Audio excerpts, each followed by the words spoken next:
Advanced pain clinic నొప్పి మాయం surgery దూరం ఫర్ అపాయింట్మెంట్స్ 9155515563.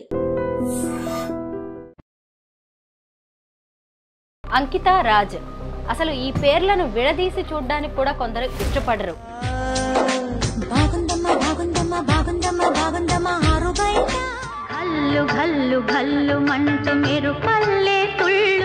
అంకిత రాజ్ పెళ్లి అనేది ఒక న్యూస్ ఎంత అయిందో ఇప్పుడు వాళ్ళిద్దరూ సెపరేట్ అవ్వడం కూడా పెద్ద డిస్కషన్ అయితే దీని మీద నడుస్తుంది. ఆడమగవాళ్ళు కూడా ఒక డిసిప్లిన్ ఉండదు రిలేషన్షిప్స్లో కదా.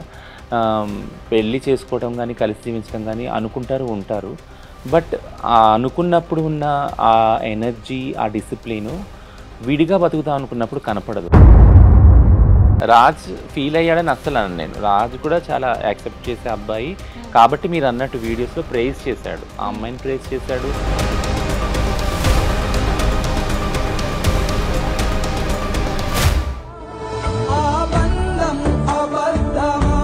మీ కమ్యూనిటీలో ఇలాంటివి కామన్. పెళ్లి చేసుకోవడం, ప్రేమించడం, మోసం చేసి వదిలేయడం, డబ్బులు తీసుకొని ఎటో వెళ్ళిపోవడం, లేదా ఈ అబ్బాయి మోర్ తీసుకొని వదిలేశాడా, డబ్బులు వాడేసుకొని వదిలేశాడా, ఇలాంటి ఊహాగానాలు నార్మల్గా వస్తాయి.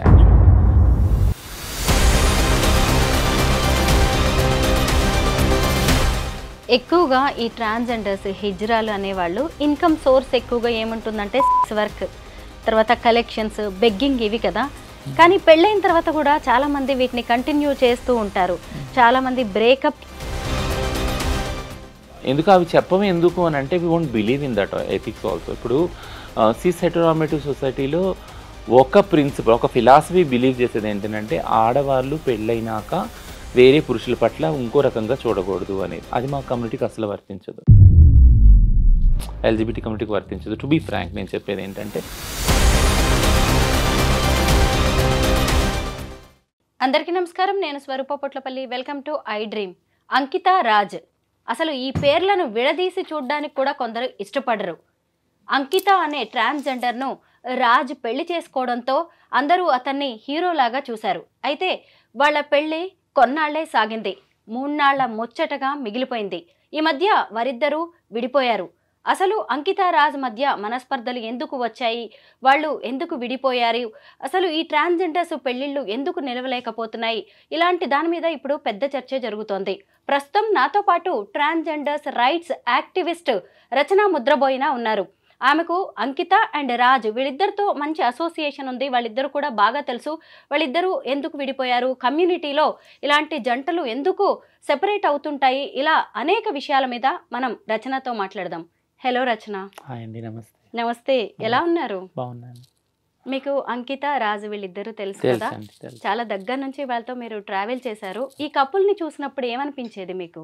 చాలా అంటే చాలా మంచి కపుల్, క్యూట్ కపుల్ యాక్చువల్గా. ఎందుకంటే ఫంక్షన్స్లో ముఖ్యంగా మేము మా కమ్యూనిటీ ఫంక్షన్స్ ఉంటాయి కొన్నిట్లో, రెండిట్లో నేను చూశాను వాళ్ళని. అండ్ వాళ్ళ మధ్య ఉన్న chemistry I really like praise అనమాట. ఎందుకంటే మా కమ్యూనిటీ ఫంక్షన్స్లో డాన్సెస్ నార్మల్లే. సో అందులో చాలా మంచి డాన్సర్ అంకిత. డాన్స్ వేసేది కొన్ని సాంగ్స్కి వాటికి. ఎందుకు చెప్తున్నానంటే నా సొంత ఎక్స్పీరియన్స్ కూడా ఒకటి ఉంది. ఒకసారి ఒక ఫోటోషూట్కి నా ఫ్రెండ్ ఒక ఆయన న్యూయార్క్ నుంచి వచ్చాడు, మ్యాక్ అని. తను ఫోటోషూట్స్ చేసేటప్పుడు నన్ను నా పార్ట్నర్ది చేస్తా అన్నాడు అనమాట, అక్కడ ఎగ్జిబిషన్లో పెడతా అని. తను నాది సింగిల్ పిక్స్ తీసుకున్నాడు, అట్లా నా పార్ట్నర్ది కూడా తీసుకున్నాడు. మా ఇద్దరిది కలిపి తీసుకున్నప్పుడు తను ఏమన్నాడంటే, ఒక 2 పిక్స్ తీసుకున్నాక, రచన ఒకసారి రా అన్నాడు. ఏంటి అని అంటే, కెమెరాలో చూడు, నువ్వు సింగిల్గా ఉన్నప్పుడు నీ ఫేస్ ఎలా ఉంది, మీ ఇద్దరు కలిసినప్పుడు చూడు, నువ్వు ఎంత హ్యాపీగా ఉండవు నీ ఫేస్లో కనిపిస్తుంది. అది నా మైండ్లో రిజిస్టర్ అయింది యాక్చువల్గా. ఈ ఫంక్షన్స్లో అంకిత డ్యాన్స్ చేసేటప్పుడు నేను ఒక్కసారి అంకితని చూసాక రాజ్ వైపు చూశాను నేను. He so happy. Ankita dance చేస్తుంటే అంటే ఒక ప్రౌడ్లా ఫీల్ అవుతున్నాడు. అంటే నా వైఫ్ చూడు ఎంత మంచి డాన్సరు, ఎంతమంది ఇట్లా చూస్తూ ఉన్నారు చూడు, అందరికన్నా బెస్ట్ డాన్సర్ కదా అని. So that comes from a like హార్ట్లో ఆ ప్యూర్ లవ్, ఆ ఎఫెక్షన్ ఉన్నప్పుడే వస్తుంది. So they are beautiful couple actually. తర్వాత మళ్ళీ ఎప్పుడైనా కలిసారా? ఈ మధ్య కాలంలో మాట్లాడారా అంకితతో? చాలా తక్కువ. బట్ యా, అదే వాళ్ళు చాలా దగ్గరగా ఉన్నారు. అయితే అంకిత రాజు పెళ్ళి మీ కమ్యూనిటీకి ఓ మంచి మెసేజ్ ఇచ్చింది. మీ కమ్యూనిటీకే కాదు, సొసైటీకి కూడా. ఒక నార్మల్ అబ్బాయి వచ్చి ఒక ట్రాన్స్జెండర్ని పెళ్లి చేసుకోవడం, అది కూడా వాళ్ళిద్దరు పెళ్లి కూడా చాలా బాగా జరిగింది. అయితే అప్పుడు మీరందరూ ఏమనుకున్నారు? కమ్యూనిటీలో ఖచ్చితంగా దీని మీద ఒక డిస్కషన్ అయితే జరిగిందిగా. మనకు కూడా మంచి రోజులొచ్చాయి. మనల్ని యాక్సెప్ట్ చేయడానికి ఇలా వస్తున్నారు అనే దాని మీద ఒక డిస్కషన్ జరిగి ఉంటుంది కదా! టు బీ ఫ్రాంక్ యాక్చువల్‌గా వాళ్ళు పెళ్ళైనప్పుడే నన్ను పిలిచారు యాక్చువల్‌గా హ్మ్. ఇంటర్వ్యూ చేద్దాం అంకిత రాజ్ మీద అని. బట్ లైక్ అప్పుడు నాకు టైం లేకుండే. But yeah! ఆ తర్వాత ఇప్పుడు వాళ్ళు అంటే లేరు. కలిసి లేరు. బట్ ఇప్పుడు చేయాల్సొచ్చింది. బట్ ఈ ఈ జంటలు ఏదైతే ఉన్నారో ట్రాన్స్‌జెండర్ కమ్యూనిటీతో ముఖ్యంగా కలిసి జీవిస్తున్న పార్ట్నర్స్ గురించి గానీ, లేదా ఈ రిలేషన్‌షిప్స్ గురించి గానీ, ఎప్పుడూ మాట్లాడాలని నాకుండే. ఎందుకంటే it's not only community topic, it's also legal topic and it's also social topic కదా. అంటే మేము సమాజంలో ఉన్నాము, సమాజంలో కూడా జంటలు ఉన్నారు, ఆడ మగవాళ్ళు ఉన్నారు. అలాగా మా ట్రాన్స్ వాళ్ళతో జీవించే వాళ్ళు ఉన్నారు, ట్రాన్స్ వాళ్ళు మళ్ళీ ట్రాన్స్ మహిళలు ఉన్నారు, ట్రాన్స్ పురుషులు కూడా ఉన్నారు యాక్చువల్గా. ఈ ఇప్పుడిప్పుడే ట్రాన్స్జెండర్ రైట్స్ అనే వాటి గురించి 2014 నుంచి మనం మాట్లాడుకోవడం స్టార్ట్ చేసాం. సుప్రీంకోర్టు జడ్జిమెంట్ తర్వాత మాట్లాడుకోవడం స్టార్ట్ చేసాం. ఓపెన్‌గా బయటికి రావటం, విజిబిలిటీ కూడా పెరిగింది కదా. 2014 ముందున్న పాపులేషన్ విజిబిలిటీ కన్నా ఇప్పుడు చాలా ఎక్కువైంది.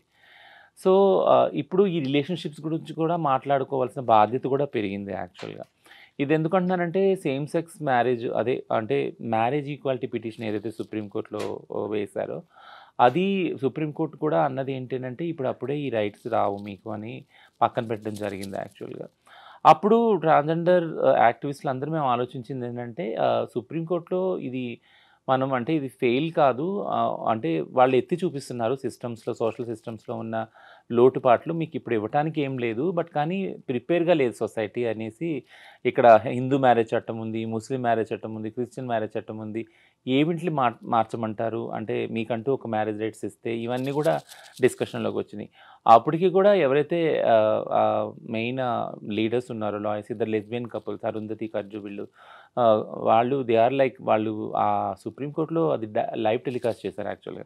అప్పుడు ఇట్స్ సో పవర్‌ఫుల్ వాళ్ళ ఆర్గ్యుమెంట్స్ ఏంటి అంటే వేరే సిస్‌జెండర్ కపుల్ తోటి ఆడ మగవాళ్ళు ఒకవేళ ఫ్యామిలీగా ఫార్మ్ అయితే వాళ్ళ పిల్లలు ఉంటారు. వాళ్ళకంటూ ఒక సోషల్ సెక్యూరిటీ ఉంటుంది. వాళ్ళు ఇల్లు రెంట్‌కి ఇస్తారు వాళ్ళకి ఈజీగా. ఇన్స్యూరెన్స్ పాలిసీ ఉంటుంది, బ్యాంక్ అకౌంట్ ఇవన్నీ ఈజీగా అయిపోతాయి వాళ్ళకి. బట్ అదే అంత ఈజీగా ఎల్‌జిబిటిక్యూఐ వాళ్ళు ఒకవేళ పెళ్లి చేసుకున్నా లేదా రిలేషన్‌షిప్‌లో ఉన్నా వాళ్ళకి అలాంటి ఫెసిలిటీస్ దొరకవు. దొరకవు. ఒకవేళ కష్టపడి అది సాధించుకున్నా ఫర్ ఎగ్జాంపుల్ ఒక ఇల్లు సాధించుకున్నా గానీ, బట్ చుట్టుపక్కల వాళ్ళు అదే సేమ్ రెస్పెక్ట్ ఏదైతే ఆడవాళ్ళు మగవాళ్ళకి ఇస్తారో పెళ్ళిలో, ఆ కపుల్‌కి ఇస్తారో, ఆ ఫ్యామిలీకి ఇస్తారో అంత రెస్పెక్ట్ ఇవ్వరు యాక్చువల్‌గా. సో, ఇది మెయిన్ విషయం. ఈ కపుల్ అక్కడ వాదించినప్పుడు లెస్బియన్ కపుల్ మేమెలా తక్కువ, మా ఆడవాళ్ళ, మగవాళ్ళ రిలేషన్‌షిప్ కన్నా, వాళ్ళ ఫ్యామిలీ కన్నా మాదేం తక్కువ? మమ్మల్ని ఎందుకు ఇంత విచక్షణ చేస్తున్నారు? మాకెందుకు వేరే ఫెసిలిటీస్ కల్పించట్లేదు? ఇల్లు గానీ, లేదా ఇన్స్యూరెన్స్ గానీ, బ్యాంక్ అకౌంట్ ఇలాంటివన్నీ ఎందుకు కల్పించట్లేదు? దీనివల్ల ఎంతో న్యూనతా భావానికి, ఇన్ఫీరియారిటీ కాంప్లెక్స్‌కి గురవుతున్నాము. ఇది మా మెంటల్ హెల్త్‌ని చాలా పాడు చేస్తుంది కాబట్టి చాలామంది సూసైడ్‌లు కూడా అవుతున్నారు. జంటలు కలిసి ఉందామని వస్తున్నారు, విడిపోతున్నారు సోషల్ ప్రెషర్ వల్ల, తర్వాత సూసైడల్ అవుతున్నారు. సో, ఇవన్నీ గూడా అంకిత రాజ్ జర్నీ చూసినప్పుడు వాళ్ళు రిలేషన్‌షిప్‌కెళ్ళటము, వాళ్ళు కలిసి ఉండటము, ఒక ఇల్లు తీసుకోవటము, పెళ్లి చేసుకోవటం బ్రహ్మాండంగా ఈ సోషల్ మీడియాలో వి ఆల్ ఫెల్ట్ ప్రౌడ్. ఎందుకంటే ముఖ్యంగా 2, 3 క్రైసిస్‌లో గూడా I I have been with Ankita. ఒక ఇష్యూ క్రైసిస్ అయినప్పుడు ట్రాన్స్ వుమెన్‌కి she was into the police station. ఇప్పుడు నేను ఆన్‌లైన్‌లో ఆమెని గైడ్ చేస్తున్నాను. ఇక్కడికి వెళ్ళు ఈ పోలీస్ ఆఫీస్‌లో కాదు. I praise that girl so like I felt so అంటే చాలా నేను గ్రేట్‌గా ఫీల్ అయ్యాను. ఏంటంటే she has so much power to fight. అంటే ఒక ట్రాన్స్ వుమెన్‌కి అంత కాన్ఫిడెన్స్ వచ్చింది, అంత ఫైట్ చేయగలుగుతుంది అనంటే ఎన్నో ఇంగ్రీడియెంట్స్ ఉన్నాయి. అంటే ఎంతో బ్యాక్ పుషప్ ఉందనమాట. ఇప్పుడు మనం అంటాం కదా! ప్రతి ఒక్క సక్సెస్‌ఫుల్ మగాడి వెనక ఒక సక్సెస్‌ఫుల్ ఆడది ఉంటదని. ఖచ్చితంగా అప్పుడు నాకు అనిపించింది అంకిత వెనక రాజు ఉన్నాడని. అప్పుడు అందుకే తను కాన్ఫిడెంట్‌గా వచ్చి తన కమ్యూనిటీ కోసం కొట్లాడటానికి ముందొచ్చి పోలీస్ స్టేషన్‌లో 30, 40 మందిని తన వెంట పెట్టుకొని వెళ్ళి ధైర్యంగా మాట్లాడి అప్పటికప్పుడు యూట్యూబ్ వీడియో చేసి పెట్టింది యాక్చువల్‌గా. ఇన్‌స్టాలో లైవ్ వెళ్ళింది. I felt so proud. ఇట్లాంటి వాళ్ళు కదా కమ్యూనిటీలో ముందుకు రావాలి, రైట్స్ గురించి కొట్లాడాలి అనేసి నన్ను చాలా ఇంప్రెస్ అయ్యాను యాక్చువల్‌గా. అప్పుడు నేను మాట్లాడినప్పుడు కూడా చాలా ఇంప్రెస్ అయ్యాను. సో, థింగ్ ఏంటంటే if you are happy as a person, happiness అనేది ఎక్కడొస్తుంది అంటే యాక్సెప్టెన్స్ నుంచి వస్తుంది. అంకిత, రాజ్ మధ్య ఒక ప్రేమ రిలేషన్‌షిప్ ఏదైతే ఉందో అది ఇది ఈక్వల్ యాక్సెప్టెన్స్ నుంచి వచ్చింది బ్యాక్‌గ్రౌండ్ నుంచి. So, that's a beautiful acceptance. అంటే స్టీరియోటైప్ జెండర్‌ని క్రాస్ చేసుకొని ఆడైనా, మగైనా నీ సెక్షువాలిటీ ఏదైనా గానీ అవన్నీ పక్కన పెట్టి నువ్వు ఒక మనిషివి, నేను ఒక మనిషిని, మనిద్దరం కలిసి జీవిద్దాం. ఒక చోట జీవిద్దాము. బ్యూటిఫుల్ లైఫ్‌ని మనం డిజైన్ చేద్దామని వాళ్ళ ఏదైతే సంకల్పం ఉందో that itself is a very beautiful thing కదా! అది మెయిన్ స్ట్రీమ్ స్టీరియోటైపింగ్‌కి అగైనెస్ట్‌గా వెళ్ళి ఛాలెంజ్ చేసి వాళ్ళకి చూపించిన రిలేషన్‌షిప్ అది. And we must all prize that relationship. Yeah! Ankita Raj పెళ్లి అనేది ఒక న్యూస్ ఎంత అయిందో ఇప్పుడు వాళ్ళిద్దరూ సెపరేట్ అవ్వడం కూడా ఒక పెద్ద డిస్కషన్ అయితే దీని మీద నడుస్తుంది. హుహు. అయితే అంకిత రాజ్ ఎందుకు విడిపోయారనే దాని మీద ఎవరికి కూడా ఒక క్లారిటీ రావట్లేదు. అయితే ఎందుకు వీళ్ళు వెళ్ళిపోయారు, విడిపోయారు అనే దాని గురించి చాలామంది తెలుసుకోవాలనుకుంటున్నారు. నిన్న తను ఒక వీడియో పెట్టింది. నేను ఈ ఇల్లు ఖాళీ చేసి కొత్త ఇంటికి వెళ్తున్నాను. 7 ఏళ్ళు ఇందులో ఉన్నాను. ఈ ఇల్లు నాకు చాలా గుడ్ మెమరీస్ ఇచ్చింది. లవ్లీ మెమరీస్ ఉన్నాయి నాకు. అలాగే కొంత సాడ్ కూడా ఇచ్చింది అని చెప్పేసి తను చెప్తుంటే అందరికీ అర్థమైపోయిందనమాట. ఆ సాడ్ ఏంటి అనేది. వీళ్ళిద్దరూ ఎందుకు విడిపోయారు? రీజన్స్ ఏంటంటారు? సో, రీజన్స్ అనేవి పర్సనల్ రీజన్స్ యాక్చువల్‌గా. వాళ్ళు అంటే అది బయట పెట్టలేదు. బట్ ఈ రిలేషన్‌షిప్ వాళ్ళు అంటే బ్రేకప్ అనను. అంత పెద్ద మాట కూడా వాడను.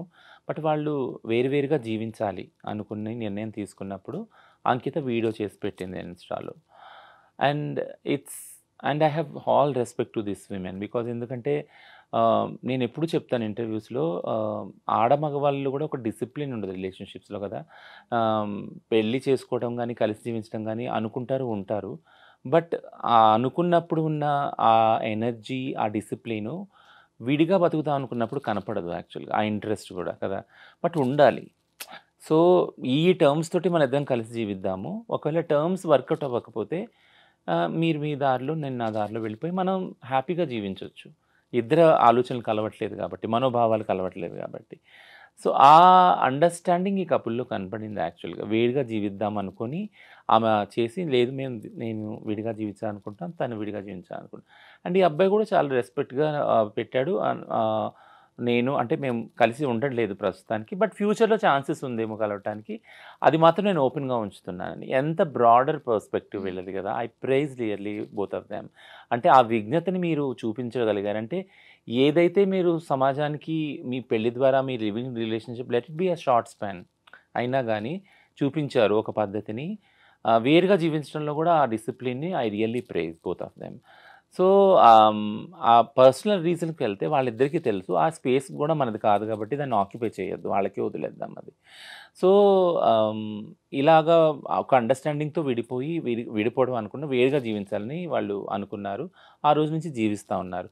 సో, మీరిప్పుడు అన్నట్టు అంటే నాకు తెలిసిన అబ్జర్వేషన్ ప్రకారం ఎప్పుడైతే విడిగా జీవిస్తున్నారో అంకిత తన ట్రాన్సిషన్స్ వీడియోస్ పెడుతుంది. ఆ అబ్బాయి కూడా బాధపడిన కొన్ని వీడియోస్ పెట్టాడు. ఈ అమ్మాయి మళ్ళీ ఇల్లు ఖాళీ చేసిన వీడియోస్ ఇవన్నీ పెట్టింది.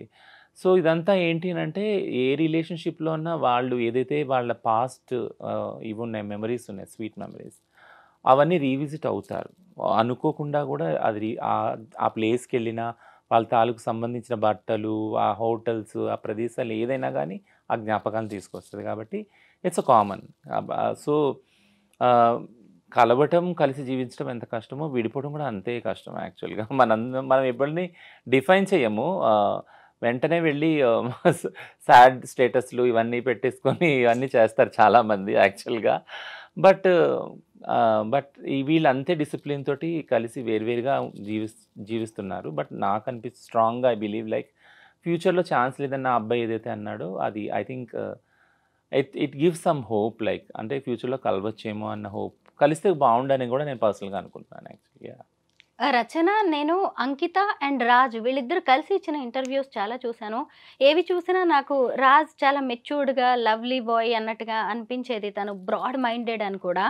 అయితే ఆయన అంకితను పెళ్లి చేసుకునేటప్పుడు కూడా వాళ్ళ ఫ్యామిలీ వద్దనే ఉంటుంది. హ్మ్. అయితే ఈ తర్వాత కొద్ది రోజుల రిలేషన్ తర్వాత ఇదే సొసైటీ, ఇదే ఫ్యామిలీ మళ్ళీ అతన్ని ఫోర్స్ చేసుంటదా? ఆయన ఇన్‌ఫ్లూయెన్స్ అయ్యుంటాడంటాడా? ఇది కూడా ఒక కారణం కావచ్చు కదా! బట్ నేను అదర్ వే అనుకుంటున్నాను యాక్చువల్‌గా. To be surprise. ఏమనుకుంటున్నారు మీరు? ఏమనుకుంటున్నానంటే తనుని ఫోర్స్ చేసారా? లేదా ఆ అంకిత రియలైజ్ అయిందేమో అనుకుంటున్నాను. ఇప్పటికొచ్చి అంకిత నుంచి ఎట్లాంటి నెగెటివ్ ఫీడ్‌బ్యాక్ ఆ అబ్బాయి గురించి రాలేదు. ఈవెన్ ఆ అబ్బాయి నుంచి కూడా రాలేదు ఆ అమ్మాయి గురించి. బట్ ఈ జర్నీలో అంకిత కనిపించిందేమో అంటే ఆహ్, నాతో ఎంత సేఫ్‌గా రాజు ఫ్యూచర్ ఉంటుంది, లైఫ్ ఉంటుంది. ఎందుకంటే ఒక ట్రాన్స్ విమెన్‌తో జర్నీ అనేది itself is a very toughest thing. నార్మల్‌గా ఒక పవర్‌ఫుల్ విమెన్ తోటి ఒక man journey it's always a toughest journey కదా! యెస్. ఆడవాళ్ళు ఎవరైతే పవర్‌ఫుల్ స్ట్రాంగ్ పొజిషన్‌లో ఉంటారో who will stand for their ethics and their abilities and skills వాళ్ళతో ఉండే మగవాళ్ళు ఆటోమేటిక్‌గా కొద్దిగా ఇన్‌సెక్యూరిటీ, ఇన్ఫీరియర్ ఫీల్ అవుతారు కదా! So Raj yeah! అదే ఇన్ఫీరియారిటీ యాహ్! వచ్చిందంటారా రాజ్ ఫీల్ రాజ్‌కి? అయ్యాడని నేను అనను. రాజ్ ఫీల్ అయ్యాడని అస్సలు అనను నేను. రాజ్ కూడా చాలా యాక్సెప్ట్ చేసే అబ్బాయి. హ్మ్. కాబట్టి మీరన్నట్టు వీడియోస్‌లో ప్రైజ్ చేశాడు. ఆ హ్మ్. అమ్మాయిని ప్రైజ్ చేశాడు.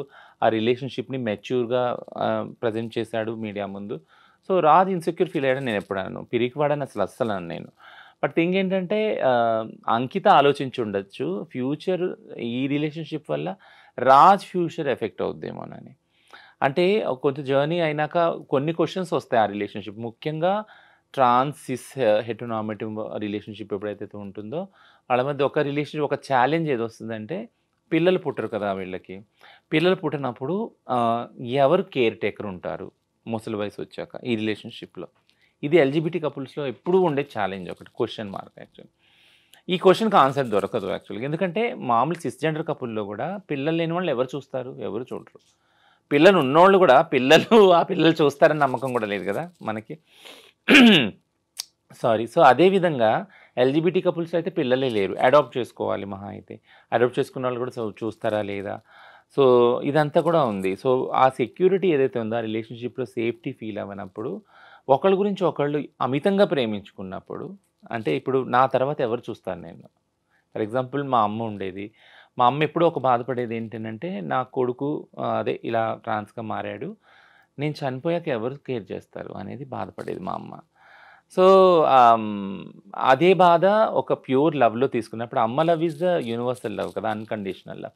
అట్లా ఒక రిలేషన్‌షిప్‌లో తీసుకున్నప్పుడు ఇప్పుడు నేను అంకిత వైపు నుంచి నేనేం ఆలోచిస్తా ఉన్నానంటే యాక్చువల్లీ నన్ను నేను పెట్టుకొని she might have thought that నేను ఒకవేళ ఈ రిలేషన్‌షిప్‌లో తిను ఒకవేళ చాలా అంటే చాలా కష్టాలను ఫేస్ చేస్తే ఖచ్చితంగా రాజ్ కష్టాలు ఫేస్ చేసి ఉంటాడు.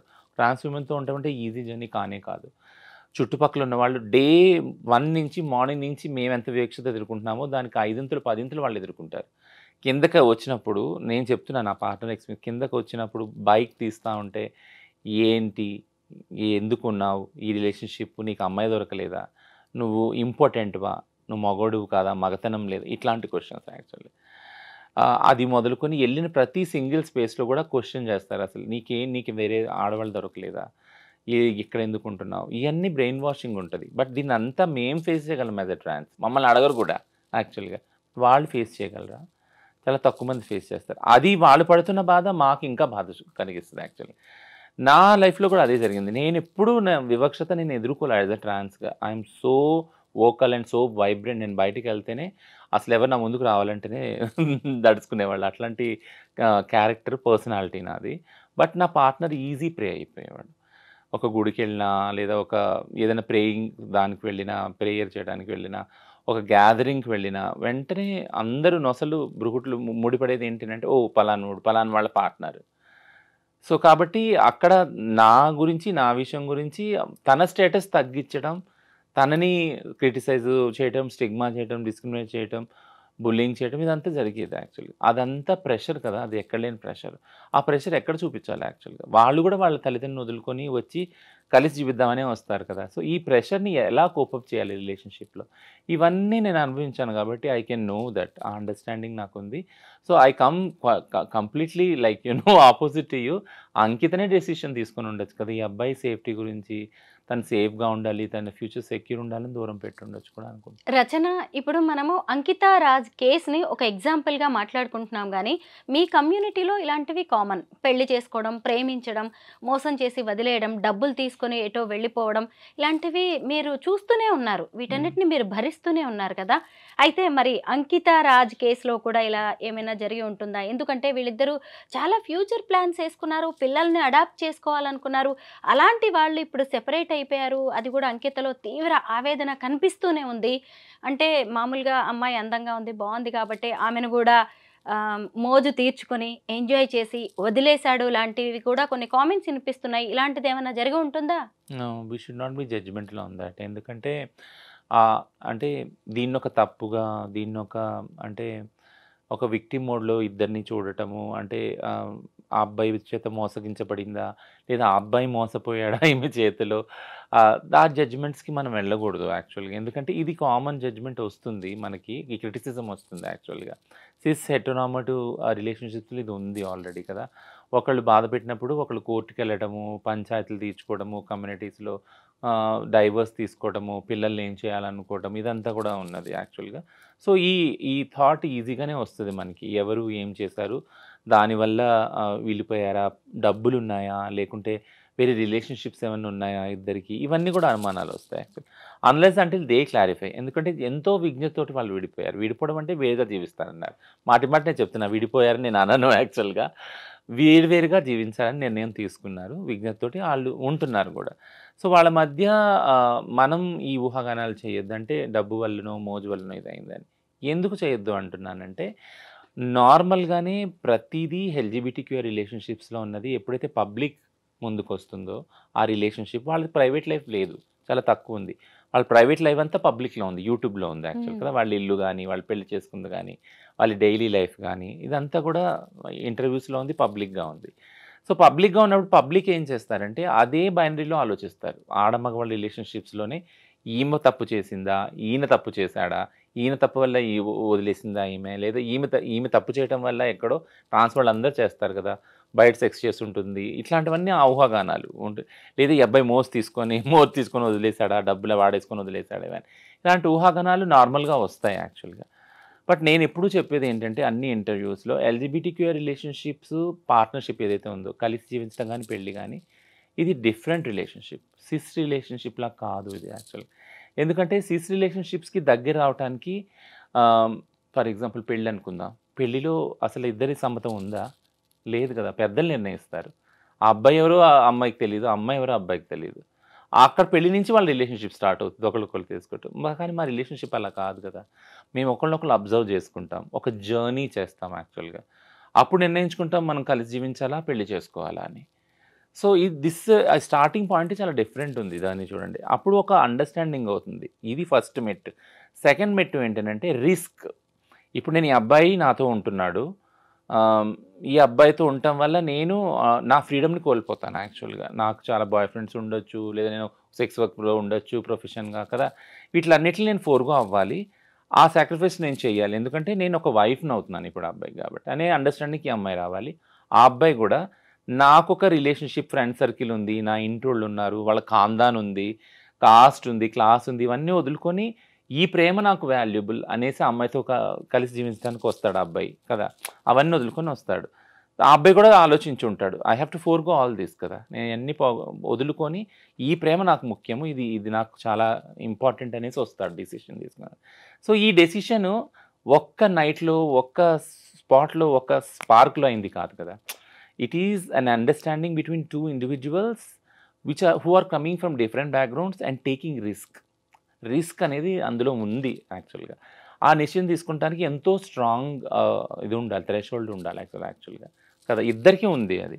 ఉండబట్టే వాళ్ళు ప్రైవేట్ లైఫ్‌ని పబ్లిక్ చేయగలిగారు. అంత నిర్భయంగా ఉండగలిగారు రిలేషన్‌షిప్‌లో. అంత నిర్మొహమాటం కూడా బయటకొచ్చి చెప్పారు. So, I never degrade the relationship. I praise the relationship. I really నేను నిజంగా మనస్ఫూర్తిగా అనుకుంటున్నాను. నేను అంటే మనస్ఫూర్తిగా బ్లెస్ కూడా చేస్తున్నాను వాళ్ళని. Their love will be forever like though they are not living together. అది నేను అనుకుంటున్నాను. యాహ్! ఎక్కువగా ఈ ట్రాన్స్‌జెండర్స్, హిజ్రాలు అనేవాళ్ళు ఇన్‌కమ్ సోర్స్ ఎక్కువగా ఏముంటుందంటే సెక్స్ వర్క్, తర్వాత కలెక్షన్స్, బెగ్గింగ్ ఇవి కదా! కానీ పెళ్ళైన తర్వాత కూడా చాలామంది వీటిని కంటిన్యూ చేస్తూ ఉంటారు. చాలామంది బ్రేకప్‌కి కూడా ఇదే రీజన్ అని కూడా తెలుస్తూ ఉంది. మరి ఎవరికైనా పెళ్ళవుతున్నప్పుడు మీ కమ్యూనిటీలో మీరు కౌన్సెలింగ్ చేస్తారా? పెళ్ళవుతుంది, సొసైటీ, హస్బెండ్ ఇలాంటివి యాక్సెప్ట్ చెయ్యరు. మనం ఈ సెక్స్ వర్క్ గాని, బెగ్గింగ్, కలెక్షన్ లాంటివి మీరు ఆపేయాలని కౌన్సెలింగ్ ఇవ్వడం గాని, ఇలాంటి కొన్ని కేసెస్‌ని బట్టి చేస్తూ ఉంటారా మీరు ఇలాంటివేమైనా? అలా కౌన్సెలింగ్ ఎప్పుడు చేయమంటే మీరివి మానుకోవాలి, మీరిలా ఉండాలి, ఆ అబ్బాయికి రిస్క్ ఉందని ఆ అబ్బాయిని ఇట్లా ఎప్పుడు చేయము. నేను ఇందాక చెప్పినట్టు ఈ అండర్‌స్టాండింగ్ ఉండే చేసుకుంటా. ఫర్ ఎగ్జాంపుల్ ఒక ట్రాన్స్ వుమెన్ ఉంది. ఆమె సెక్స్ వర్క్లో ఉంది యాక్చువల్గా. ఒక అబ్బాయి అప్రోచ్ అవుతున్నాడు ఆ అమ్మాయిని, కలిసి జీవించాలి అనుకున్నప్పుడు ఆ అబ్బాయికి కూడా తెలుసు ఆ అమ్మాయి సెక్స్ వర్క్లో ఉందని. బయటికి వెళ్తుంది ఫలానా టైంకి, క్లయింట్స్ అటెండ్ చేస్తుంది వస్తుంది అనేసి. బట్ స్టిల్ ఆ అబ్బాయి అనుకుంటున్నాడు స్ట్రాంగ్గా ఆ అమ్మాయితో ఉండాలి అని. దట్స్ అన్ అండర్స్టాండింగ్ కదా. అంటే అక్కడ ఒక అండర్స్టాండింగ్ ఉంది ఇద్దరి మధ్య. ఆ అమ్మాయి విజిబుల్గా లేదు అని కాదు కదా, ఆమె చెప్తుంది కూడా ఆమె సెక్స్ వర్కర్, ఆమె ట్రాన్స్ అని. ఓపెన్ అండ్ అవుట్ అది కదా, అక్కడ దాచింది ఏది లేదు కదా.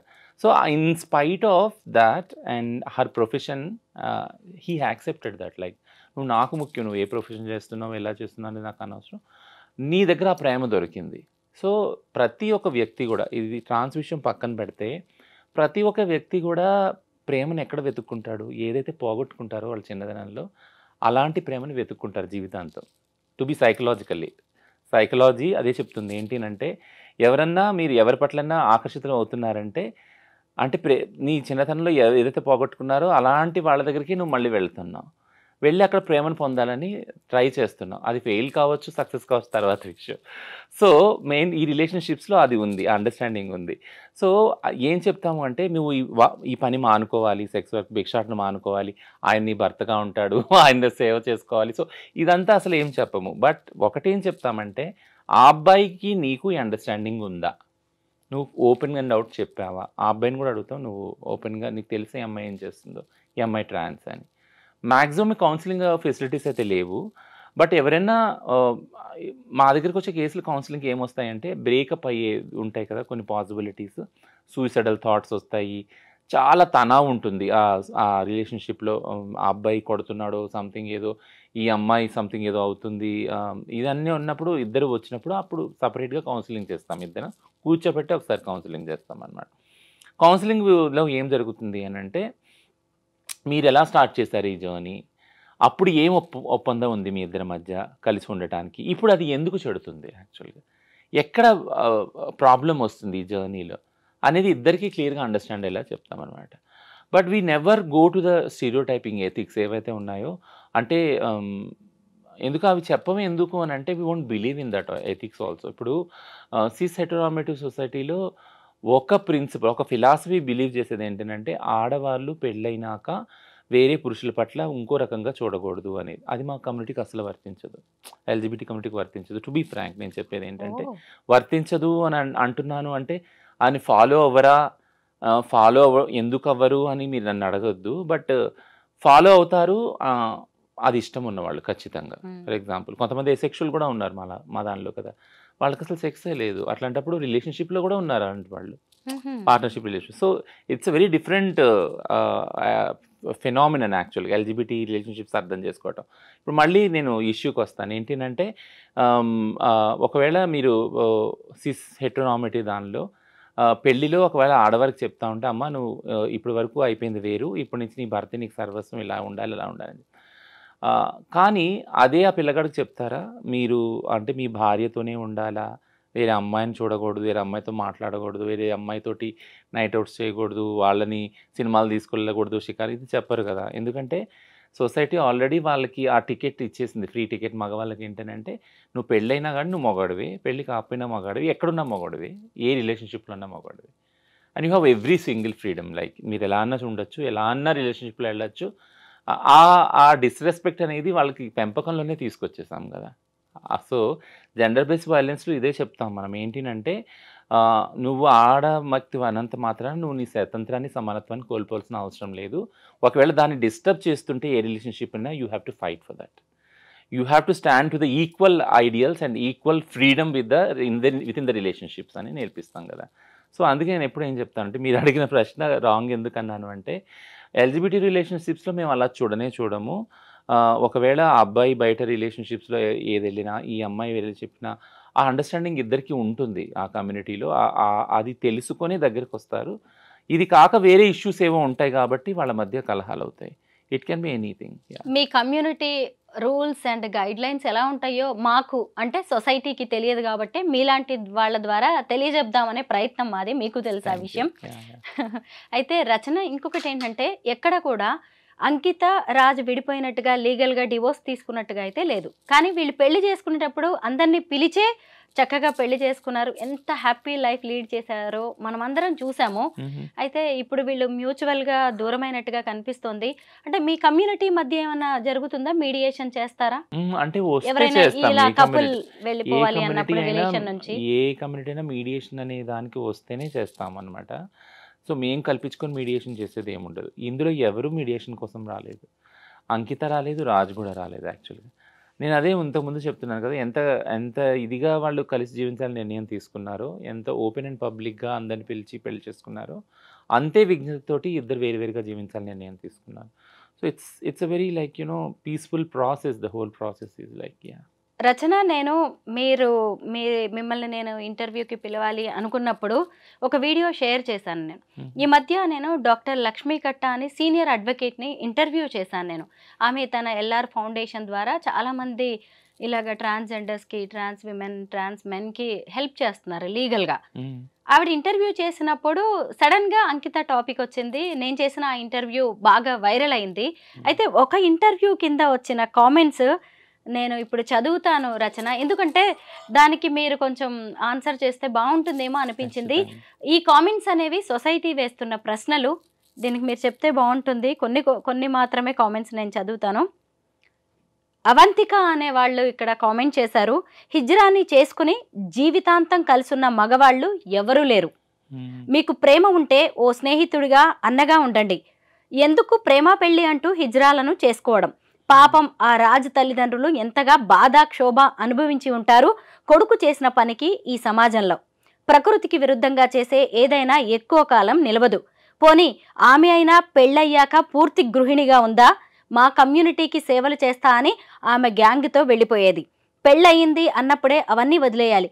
పాపం అంకిత, రాజ్ ఎంత బాగుండేవాళ్ళు, ఇద్దరు ప్రేమగా ఉండేవాళ్ళు.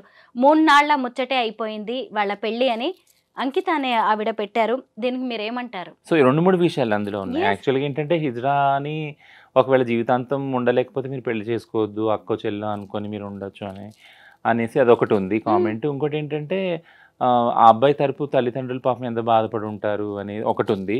రెండోది, మీరు న్యాచురల్గా మీరు పిల్లలు పుట్టరు కాబట్టి ఇదంతా కాబట్టి మీరు ఎందుకు పెళ్లి చేసుకోవటం అనేది ఒక ప్రశ్న ఉంది. సో 2-3 ఉన్నాయి యాక్చువల్గా. నేను చెప్పడం ఏంటంటే ఫస్ట్ ఇష్యూకి వచ్చి, అంటే హిజ్రాని చెల్లి, అక్క, తల్లి ఓకే, అది చూస్తూనే వచ్చింది తరతరాలుగా సమాజము. హిజ్రా వాళ్ళ దీవెనలు మంచివి అని, వాళ్ళు వెళ్ళినప్పుడు, పిల్లలు పుట్టినప్పుడు, దుకాణాలు ఓపెన్ చేసినప్పుడు, పెళ్ళిళ్ళు అయినప్పుడు వాళ్ళ దీవెన తీసుకోవడానికి వాళ్ళని పిలిచి వాళ్ళ దీవెనలు తీసుకునేవాళ్ళు. సో హిజ్రా వ్యవస్థ సోకాల్డ్ ఏన్షియంట్ ట్రెడిషన్ చూసినప్పుడు వాళ్ళకి పెళ్ళి అనేది లేదు యాక్చువల్గా. సో పెళ్ళి అనేది లేదు ఎందుకు అని అంటే వాళ్ళ శరీరాల్లో సెక్స్ లేదు యాక్చువల్గా. వాళ్ళు సర్జరీ ఏదైతే చేసుకుంటారో దాని ద్వారా సెక్స్ అనే దాని నుంచి విడిపోతారు. సెక్స్ ఉండదు. సెక్స్ లేని బాడీస్ కాబట్టి వాళ్ళ పవిత్రమైన బాడీస్, వాళ్ళ దీవెనలు కూడా పవిత్రమైనవి. సో ఈ పర్సెప్షన్ నుంచి ఈ పర్సెప్షన్ వాల్యూస్ అనేవి వస్తున్నాయి యాక్చువల్లీ. ఈ ఆలోచన వస్తుంది. వాళ్ళు అంటే అక్క చెల్లిగా ఉండొచ్చు, తల్లిగా ఉండొచ్చు, పెళ్లి చేసుకోకూడదు. బట్ హిజ్రాకు పెళ్లి చేసుకోకూడదు అనేది ఎక్కడ రాసి లేదు, చేసుకోలేరని గతంలో కూడా జరిగింది. ఇది కొత్త విషయం ఏమీ కాదు. వాళ్ళకు కూడా మనసుంది, వాళ్ళు కూడా మనుషులే, వాళ్ళకు కూడా హక్కు ఉంది. ముఖ్యంగా ఏంటంటే ఎప్పుడైతే సుప్రీంకోర్టు చెప్పిందో సమాన హక్కులు, రాజ్యాంగ హక్కులు అన్నప్పుడు కలిసి జీవించే హక్కు వాళ్ళకు కూడా ఉంది. అది కోర్టులు ఒప్పుకోలేదు, సుప్రీంకోర్టు ఒప్పుకోలేదు, సపరేట్ వ్యాజ్యం చేస్తే అది వేరే విషయం. బట్ రాజ్యాంగ హక్కులు వాళ్ళకు ఉన్నాయన్నప్పుడు ఆడవారికి, మగవారికి ఉన్న స్వేచ్ఛ, స్వతంత్రాలు హిజ్రాలకు కూడా ఉన్నాయి. So they can be in relationship, they can marry also. అది లీగల్ గుర్తింపు పొందదు, అది వేరే విషయం. ఆ చట్టాలు మార్చాలి, ఆ బ్యాటిల్ జరుగుతూ ఉంది సపరేట్గా. రెండో విషయం వచ్చి అంటే సో ఒకవేళ కలిసి ఉన్నప్పుడు లేదా పెళ్లి చేసుకున్నప్పుడు ఖచ్చితంగా పార్ట్నర్ అని అంటారు, భార్య భర్తలనే అంటారు వాళ్ళని. కాబట్టి ఆ రిలేషన్షిప్ ఆటోమేటిక్గా అలానే ఐడెంటిఫై అవుతుంది. రెండోది, ఆ పిల్లాడి తల్లిదండ్రులు ఎంత బాధపడి ఉంటారో బాధ మా తల్లిదండ్రులకు కూడా ఉంది కదా. అంటే మా కొడుకు ఇలా అయిపోయాడు, ఇల్లు బోర్డులు పెట్టి వచ్చేసాడు. ఒక్కొక్క చోట మాకు అన్న తమ్ముళ్ళు ఉన్న చోట మేము వాళ్ళలో ఒకటైనప్పుడు వాళ్ళకు వంశాంకురాలు ఉన్నారు, మధ్యవాడు వెళ్ళిపోయిన పెద్దోడికి చిన్నోడు ఉన్నారు, లేదా ఒకడు వెళ్ళిపోయినా ఒకడు ఉన్నారు, ఇట్లా అనుకొని సరిపెట్టుకుంటారు. ఎవరు లేని వాళ్ళు మరి ఒకడే కొడుకు ఉంటాడు. ఆ ఒక్క కొడుకు వచ్చి ట్రాన్స్ ఉమెన్గా మారిపోయి వాళ్ళకి మనుగడ లేక భిక్షాటన సెక్స్ వర్క్లోకి వచ్చేసినప్పుడు వాళ్ళు బాధపడతారు. ఓకేనా. సో ఆ బాధ ఇన్ని రోజులు కూడా ఎవరు మాట్లాడలేదు యాక్చువల్లీ. ట్రాన్స్ మహిళలు వాళ్ళ ఇళ్ళలోంచి వెలివేయబడి వాళ్ళ ఇల్లు వదిలిపెట్టేసి వచ్చి, బట్ వెలివేయబడినా వచ్చేసినా కానీ అక్కడ బాధ్యతలు వాళ్ళు నిర్వర్తించారు. ఒక అన్నగా, ఒక చెల్లిగా, ఒక కొడుకుగా. ఓకేనా. ఆ రిలేషన్షిప్లో అక్కడ ఉన్న వాళ్ళ చదువులు కానీ పెళ్ళిళ్ళు కానీ అన్నీ నేను సంపాదించిన భిక్షాటం ద్వారా సెక్స్ వర్క్ ఓళ్ళు అమ్ముకున్న డబ్బు ద్వారా అవన్నీ ఫుల్ఫిల్ చేశారు మా వాళ్ళు. అడగండి ఎవరు ఫుల్ఫిల్ చేయలేదు. మేము బయటకు వచ్చేసినా మేము జీవించేది మా కోసం కాదు, మా సోకాల్డ్ ఫ్యామిలీ కోసమే, మా అక్కల కోసం, మా తమ్ముళ్ళ కోసం, మా అమ్మ నాన్నల కోసమే బతుకుతాం. మేము సంపాదించి ప్రతి సింగిల్ పైసా వాళ్ళకి పెడతాం. వాళ్ళు మా ప్రయారిటీ యాక్చువల్గా. ఆ తర్వాత వీళ్ళు మా ప్రయారిటీ. సో మీరు ఈ అంత డిస్కషన్ తర్వాత ఒకటి విషయం మీకు అర్థమవుతుంది. అంటే ఈ ప్రాసెస్ అంతట్లో ట్రాన్స్ మహిళలకి అసలు ప్రేమ ఎక్కడ దొరికింది? దొరకలేదు.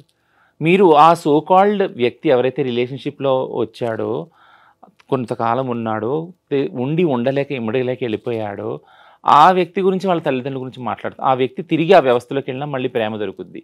వాళ్ళ తల్లిదండ్రులు దొరుకుతారు, అన్నతమ్ముళ్ళు దొరుకుతారు, అక్క చెల్లి దొరుకుతారు. మా ట్రాన్స్ మహిళలకి దొరకరే, ఎప్పటికీ దొరకరు. ఈ దొరికిన కొద్దిపాటి టైం కూడా ఆ వ్యక్తి ద్వారా ఆ ప్రేమ కూడా ఎప్పుడుగా స్టాండర్డ్గా ఉండదు. సో ఇందులో విక్టిమ్ ఎవరు యాక్చువల్గా? అంటే నేను కంపారిజన్ చేస్తున్నానని కాదు, బట్ ఇన్ని బాధలు ఇన్ని అలవాటు చేసుకోమని ట్రాన్స్ మహిళలు ఎందుకు వదిలేశారు? తల్లిదండ్రులు, అక్కతమ్ముళ్ళు, అన్న చెల్లెలు అందరూ వదిలేసి ఒంటరిగా వచ్చి బయట జీవిస్తా అడుక్కుంటా ఓళ్ళు అమ్మకుంటా ఈ రిలేషన్షిప్ వదిలేసి వెళ్ళిపోయినా మళ్ళీ ఆ అబ్బాయి వైపే మీరు జాలి అనేది ఎందుకు చూపిస్తూ ఉన్నారు అనేది నా ప్రశ్న, ఎదురు ప్రశ్న యాక్చువల్లీ. పెళ్ళయ్యాక పూర్తి గృహిణిగా ఉందా, మా కమ్యూనిటీకి సేవలు చేస్తా అని ఆమె గ్యాంగ్తో వెళ్ళేది. పెళ్ళయింది అన్నప్పుడే అవన్నీ వదిలేయాలి. సో పెళ్ళి, ఇప్పుడు నేను ఇంతకుముందు చెప్పాను ఒక ప్రశ్నకి సమాధానంగా, నేను ఒక క్రైసిస్ డీల్ చేసేటప్పుడు అంకిత పోలీస్ స్టేషన్లో ఉండి లైవ్ వెళ్ళింది యాక్చువల్గా. నేను ప్రౌడ్ ఫీల్ అయ్యాను. ప్రౌడ్ ఎందుకు ఫీల్ అయ్యానంటే నా సొంత లైఫ్ని కొరిలేట్ చేసుకున్నాను అంకితతోటి. ఎందుకంటే చాలా కొద్ది మంది మా కమ్యూనిటీ గురించి పనిచేసే వాళ్ళు ఉన్నారు. నా రిలేషన్షిప్స్, నా పర్సనల్ రిలేషన్షిప్ ఏదైతే ఉందో పార్ట్నర్షిప్ కానీ ఈ విషయం వల్ల చాలా క్రిటిసైజ్ అయింది, చాలా ఎఫెక్ట్ అయ్యింది. బట్ బాధపడ్డాను నేను. బట్ బాధపడినప్పుడల్లా నాకు ఒకటి జ్ఞాపకం వచ్చేది ఏంటంటే, నేను కాకపోతే ఎవరు చేస్తారు నా కమ్యూనిటీకి పని? చేసేవాళ్ళు చాలామంది ఉంటారు, బట్ నాకు చెయ్యాలి, నేను చెయ్యాలి. చేసి ఏదో ఒకటి వీళ్ళు ఒక దారికి నేను బతికినంతకాలం అట్లీస్ట్ కొన్ని సిస్టమ్స్ డెవలప్ చేసి నేను వెళ్ళిపోవాలి. ఆ తర్వాత నా తర్వాత ఉన్న వాళ్ళు దాన్ని ముందుకు తీసుకెళ్తారనే ఒక ఆలోచన ఇప్పుడు ఉంది. సో ఆ ఆలోచనలోకి, అలాంటి ఆలోచనల ద్వారా అంకిత వచ్చినప్పుడు నేను అనుకున్నాను, చాలా హ్యాపీగా ఫీల్ అయ్యాను. అండ్ ఇప్పుడు వింటున్నాను సేమ్ క్రిటిసిజం కూడా. అంటే భర్త రాగానే అంతే, అంటే నేను నా కమ్యూనిటీ గురించి దాని గురించి పోరాడే పటిమని వదిలేసుకోవడం అది ఎంత సమంజసం యాక్చువల్గా? ఎందుకంటే నేను ఆ బాధల్ని చూస్తూ వచ్చాను కాబట్టి నా లైఫ్లో. నా తర్వాత తరాల వాళ్ళు ఆ బాధలు పడకూడదని కదా ముందుకు వచ్చింది యాక్చువల్గా మీరు ప్రైజ్ చేయాలి ఆ ఫైట్ కోసం, ఆ ముందుకు వచ్చి కొట్లాడుతాను, కానీ మీరు క్రిటిసైజ్ చేస్తున్నారు. సో ఈ క్రిటిసిజం నాకే కాదు, నా ప్లేస్లో ఉన్న మహిళలు కూడా ఇంతకుముందు ఎదుర్కొన్నారు చాలామంది. అంటే ఆలనాటి సరోజినీ నాయుడు, దుర్గాబాయి దేశ్ముఖ్, ఇందిరాగాంధీ తరఫు నుంచి ఆడవాళ్ళందరూ కూడా స్ట్రాంగ్ విమెన్ లీడర్స్ అందరూ అదే క్రిటిసిజం ఫేస్ చేశారు. And being a trans woman normal మేము మా కమ్యూనిటీకి చేసే ఏదైతే ఫైటింగ్ ఉందో దీన్ని కూడా ఇలా క్రిటిసైజ్ చేస్తాం.